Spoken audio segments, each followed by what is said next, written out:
training. Yeah, enjoy the What, process. be activated, opens the doors to that, and puts the athlete in that state where they can say, okay, this is how I'm supposed to feel.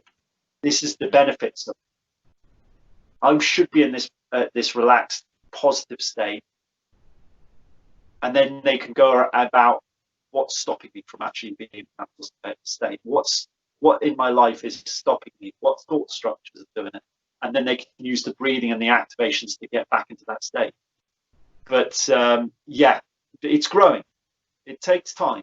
And as soon as people realize, feel good first, and then do your good work, then we'll be flying. That is so empowering, though. I mean, to be in a good state and feeling happy, every set you do, every bit of training, you're going to feel good about it, enjoy it, rather than it's a chore. And yes, that's perfect. That's one of the things I found, actually. But it's Olympic champion, actually. I'm not going to name her name because I don't think it's right. But she's an Olympic champion, and because of this lockdown we've had at the moment, it's delayed the Olympics, and she was training for the Olympics, and she came out in the newspapers, and I read that in the newspapers that I can't go on with this slog a year longer. Now that's so detrimental. You can't. The wrong message for athletes.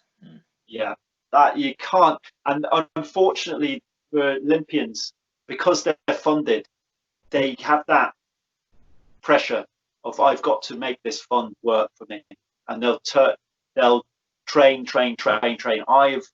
I've been funded. I should train hard, and there's a difference between consistent training that's beneficial for you and training that's not beneficial. And if you're finding your training a slog, then you have to take stock. You must take stock and think, what is going to get me back training in a positive state? What is it about my training that I'm not enjoying? And speak to your coach and stop doing it, because it's doing you no good whatsoever. That is a massive, massive message. Unless you're inspired to come to training, to do your work and look forward to it, then you take stock. Doesn't mean, it just means what's preventing me from actually enjoying my training. You can't find your training a slog. That's detrimental to yourself, and it's a massive mental health issue as well. If you feel that way, then your mental health is going to take your threat to your mental health is massive as well.